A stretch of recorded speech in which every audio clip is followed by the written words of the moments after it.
Hello, and welcome to this workshop session of the CWR conference. This workshop will be covering how to cultivate fruitful relationships with Catholic funders. My name is Amelia Riedel, and I am so pleased to be participating in the 2022 Communicators for Women Religious Conference. I'm a past attendee of CWR conferences, and I have tremendous respect and admiration for women religious. More than 20 years of my career were dedicated to assisting the Sisters of Charity of Cincinnati and their various ministries. My experience in communications, marketing, and design eventually transitioned to include a leadership role in Catholic philanthropy with the SC Ministry Foundation. My experience at the foundation introduced me to FADICA, which is a national membership organization for Catholic donors and foundations based in Washington, D.C. Since 2019, I have served as a consultant for FADICA in support of their funding initiatives, which promote and sustain the vital ministries of the Catholic Church.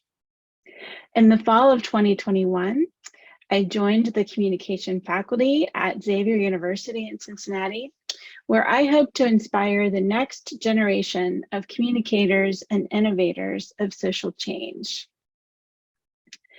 So as we begin our time together today, I'd like to ask you to reflect on the needs of your ministry or organization. For which of these needs would you consider applying for a grant? Throughout the presentation today, I will pause to ask you to reflect on various questions related to your organization's fundraising strategy. My hope is that you will gather a few insights today that may help you to guide your approach to seeking funding from foundations. Through our dialogue today, we will explore the landscape of Catholic philanthropy and the ways in which funders and nonprofit ministries partner together. I hope that our conversation sparks at least one or two practical suggestions that may enhance your fundraising efforts. So what is the role of Catholic funders within the growing landscape of philanthropy? And why should nonprofit organizations and ministries seek funding from a Catholic foundation? To provide some context for our conversation today, let's look at some data on the overall charitable giving in the United States. Last year, Giving USA reported that 2020 was the highest year of charitable giving on record, with more than $471 billion donated to charities, which was a 5.1% increase in giving compared to 2019. When adjusted for inflation, charitable giving in 2021 saw minimal change overall, but remained well above pre-pandemic levels. The largest source of charitable giving was through individual donors at 67%. But when combined with the share of giving by requests, the share increases to 76%. This fact serves as a poignant reminder to nonprofits and their stakeholders that the greatest source for charitable giving remains with individuals rather than from foundations or corporations. However, the share of giving through foundations has increased steadily over the past 5 years. In 2017, only 16.5% of all charitable dollars were attributed to foundations.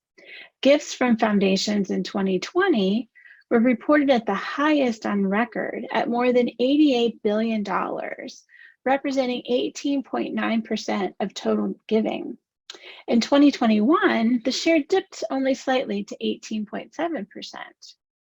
So as nonprofit ministries mitigate the impact of inflation on their fundraising efforts, a fundraising plan that includes foundation giving in the mix is worth consideration. Perhaps more importantly, foundations often provide benefits to organizations that extend well beyond their financial support. Catholic funders and foundations have a unique position within the broad landscape of philanthropy.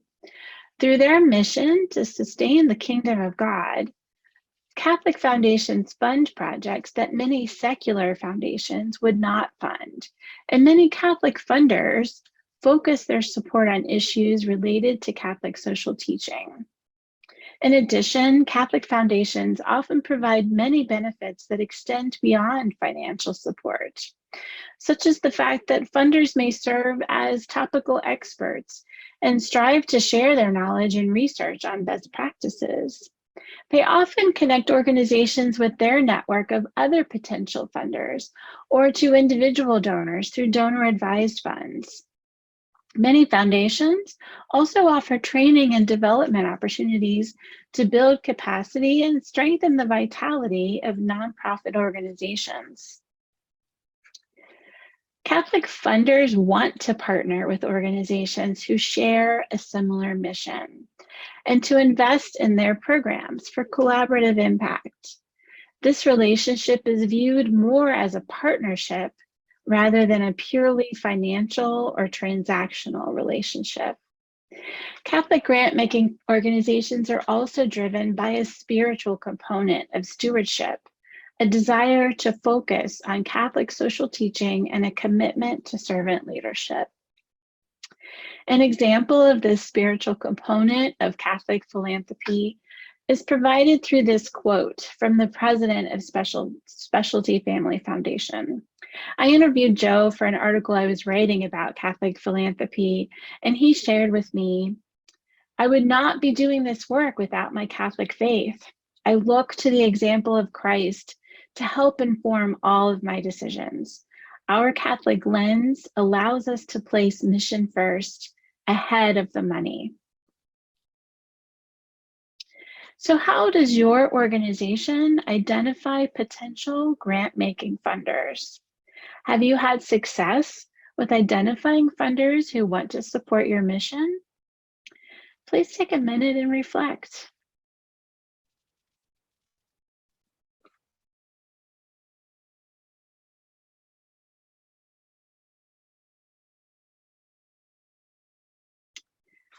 How should we navigate the vast field of funders? According to Giving USA, there are more than 80,000 foundations in the United States. But there are several methods for finding the funder who will be interested in supporting your mission. Networking and word of mouth continues to be a powerful, low-cost approach. Your board members and current donors may be excellent referral sources for you. Researching other nonprofits' annual reports to scan their list of donors, or a regular review of press releases and social media announcements on grant awards will also provide insights on which funders are supporting programs in your area. There are also many online search tools available at different various subscription rates. For example, Foundation Directory, a subscription to that source will be about $200 a month currently. GrantStation has a search function online for about $700 a year. GrantWatch has a similar system for around $200 a year. All of those online search functionalities are searching all probably 80,000 of those foundations. The one source that's the only source that I'm familiar with that is only focused on foundations that are funding Catholic programs is the Catholic Funding Guide. And that subscription could be available for $39 a month or $159 a year. I'm also very familiar with this experience with the Catholic Funding Guide because it is sponsored by FADICA. So the unique benefit of this particular search tool is that it has a curated database of more than 2,000 funders that have demonstrated support for Catholic organizations and their ministries. They provide over 2,000 funders that are broken down into the following categories: community foundations as well as private family foundations, church-based funders, which are typically organizations considered ministries of the Catholic Church, such as diocesan foundations or national organizations like the Catholic Extension or Catholic Charities. They also include religious or fraternal organizations, which are ministries of the church established by a religious order or a membership society, as well as a small number of international funding agencies. When you choose to use any kind of search engine to find funders, the success of your search is directly tied to how well you describe your funding need. You should choose keywords for your search based on these categories. Your area of interest. What type of project or program are you trying to fund?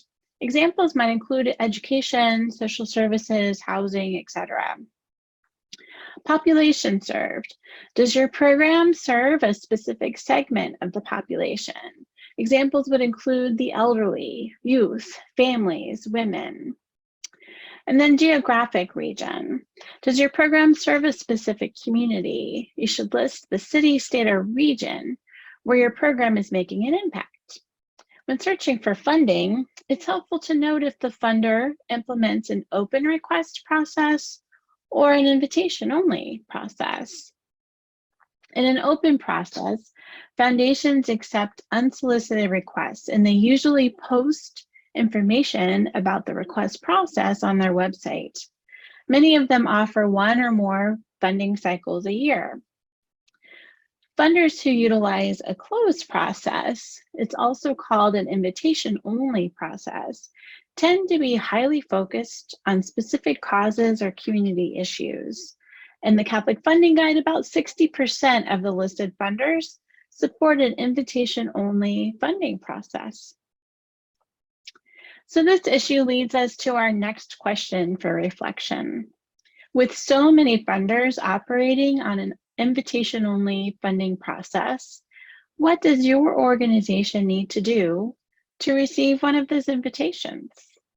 Please take a minute to reflect.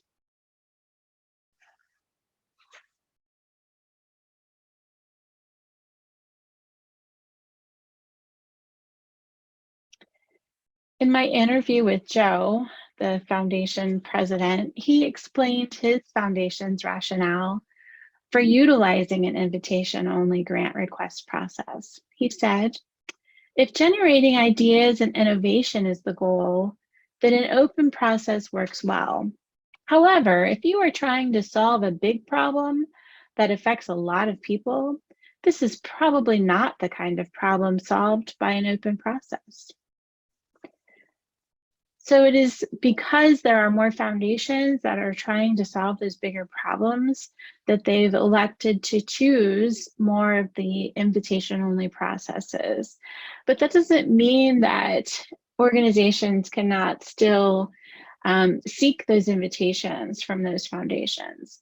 So one of the keys to earning an invitation to apply for funding is to cultivate and grow your relationship with the funder. Before approaching a potential funder, it's important to research the foundation's funding priorities to ensure that they align with the mission of your organization. Review the foundation's website, blog, and social media platforms, and join their mailing list to receive their newsletter.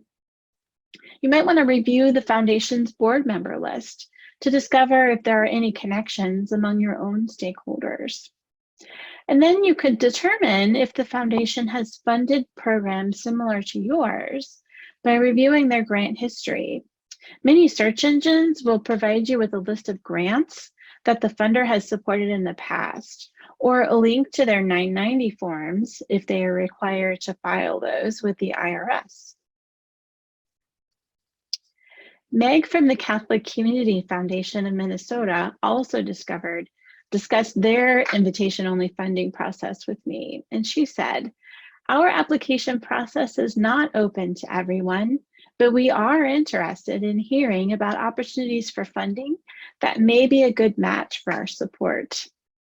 Meg also suggested that organizations should be transparent and specific about their needs when they contact their foundation. She shared that their foundation conducts research and due diligence to identify prospective grantee partners, which often includes referrals from other funders or from the local Catholic Charities office. So it's important that your organization is trying to share all of the good news and the impact their programs are having with as many people as possible, because a lot of the funders may be using those referral sources without your knowledge that that's even happening.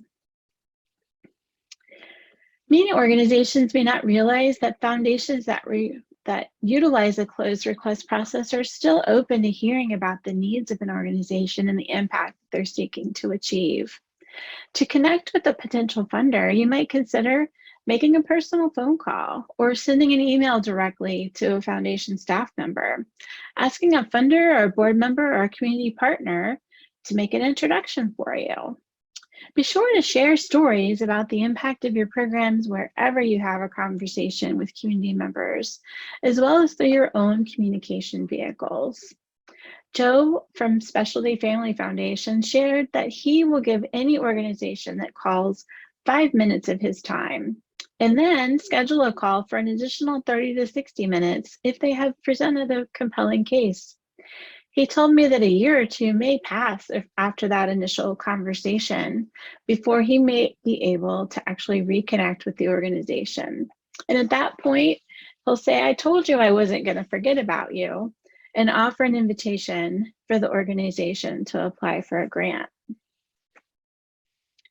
Some additional considerations for connecting with a funder might include to identify the community or subject area leaders within your region.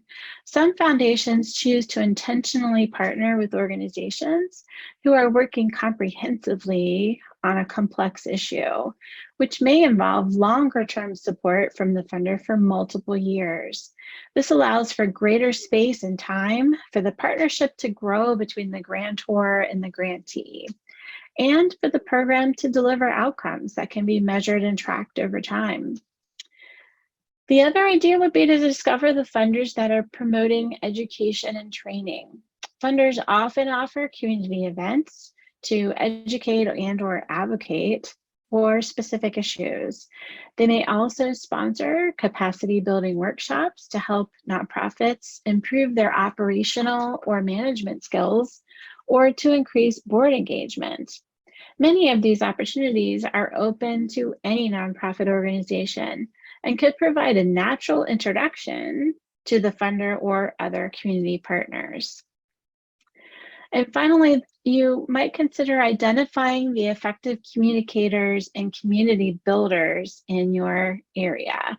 Funders who want to be recognized as community builders are often sharing stories that demonstrate the impact their investments have had in the community through the work of their grantees. Look for opportunities to share your story with the foundation through correspondence, blog posts, or newsletters, or by offering an invitation for them to tour your facility or attend one of your events. So, what factors have led to your past success with grant requests? Think of your most recent grant award that your organization has received. And what do you think were the important factors that led to that positive outcome? So take a minute to reflect.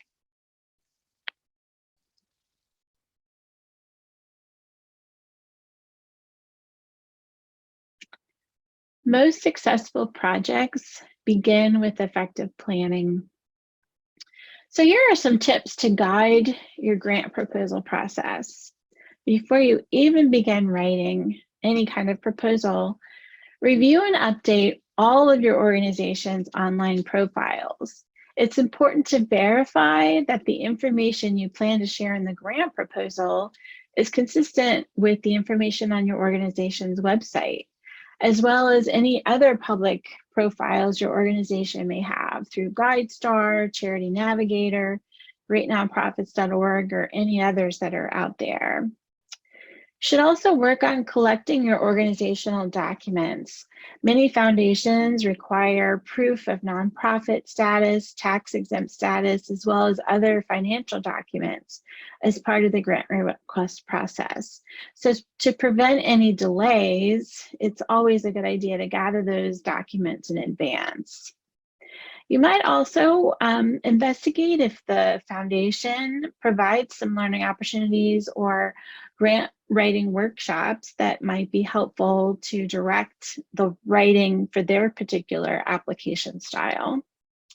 You could also consider if that foundation has the opportunity to meet with some of their key staff members to ask questions and inquire, as well as the idea of meeting with your own key program staff so that you can consult with your team members and make sure that you have all the information you need to draft the narrative of the grant proposal. It's also really important to establish a process timeline that's realistic. Once you've determined the information you need from your colleagues, establish those internal deadlines for each contributor. That will help you reach the goal of submitting your proposal before the foundation's deadline. One size fits all does not apply to grant writing.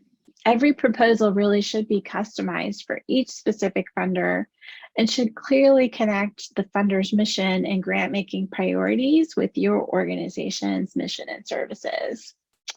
So it's important to review the process that particular funder is requesting and make sure that you follow all their eligibility guidelines, funding limitations, and processes. Some funders do utilize a common application form similar to the college Common App process that often is shared within a region or a network of funders, but other funders do require their own customized form. So it's important to be familiar with what type of application they may be requiring.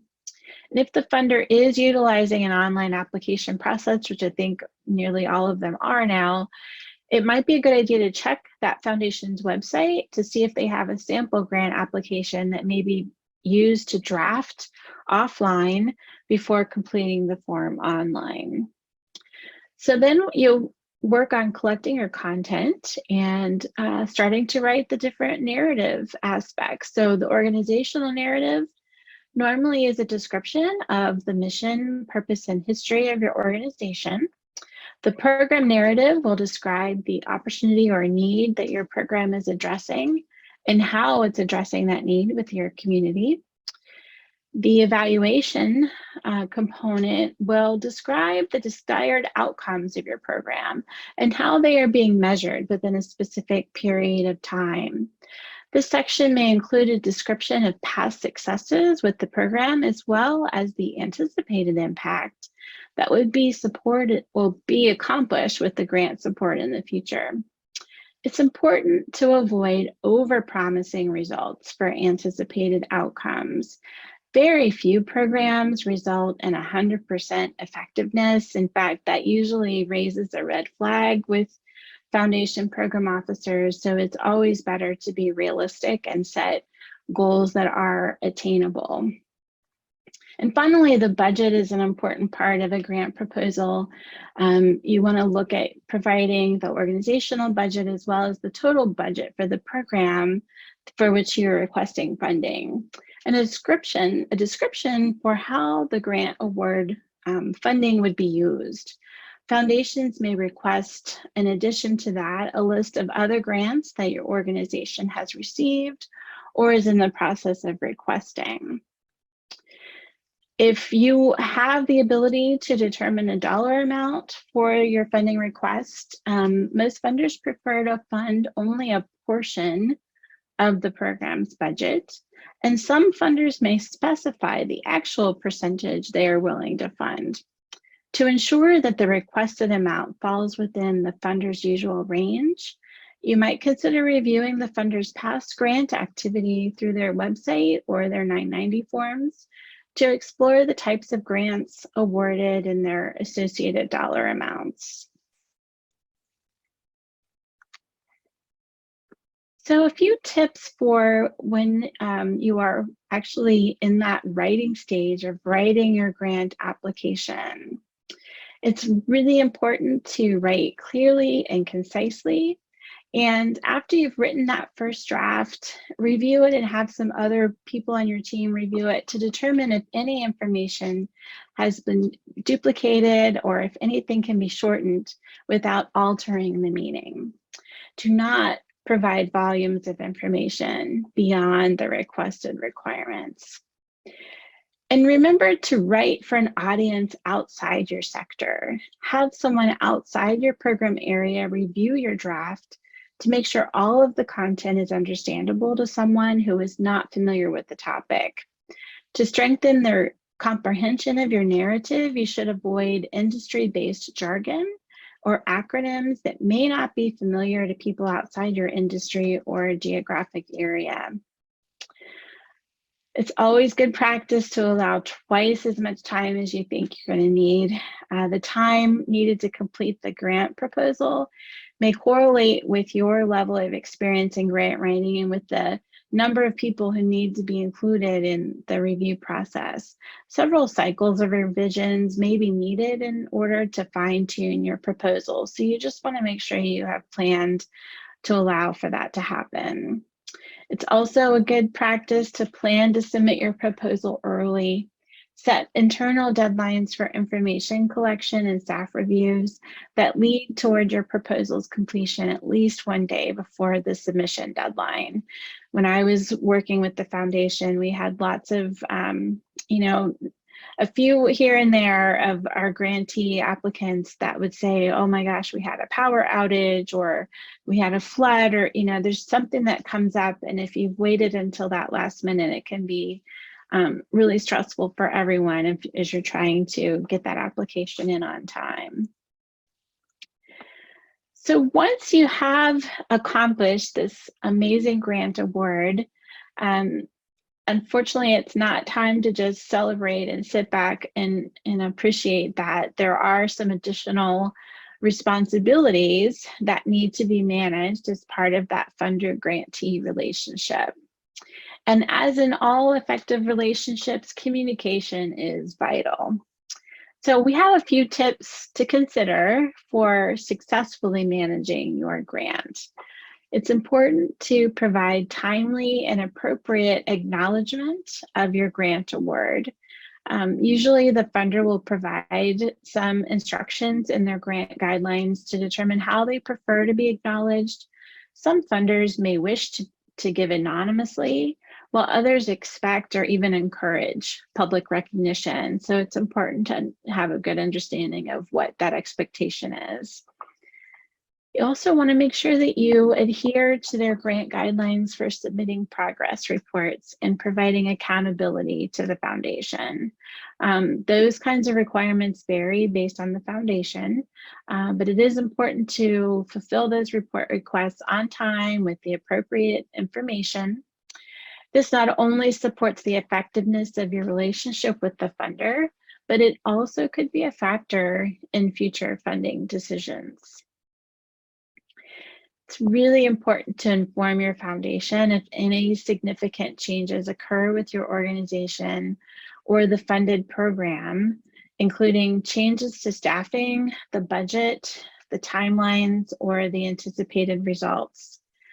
Funders usually understand that many variables or unforeseen circumstances can prevent programs from progressing. However, most funders prefer to learn of those changes or challenges when they're occurring rather than reading about them later through a progress report or a grant evaluation. If you work directly with the foundation's program officer, you should try to develop a relationship with that person by checking in between reporting cycles to highlight any project milestones or good news whenever possible. And if the foundation offers opportunities to highlight your program through your own publications or social media, you should consider sending photos and concise stories describing the impact of your program. So thank you so much for joining this workshop today. I hope that this has provided some helpful information and some tips for you to consider as you approach your grant making as part of your fundraising planning. If you have any additional questions or would like any additional information, my contact information is available here on this slide. And I wish you wonderful success and many blessings on you and your ministries. Take care.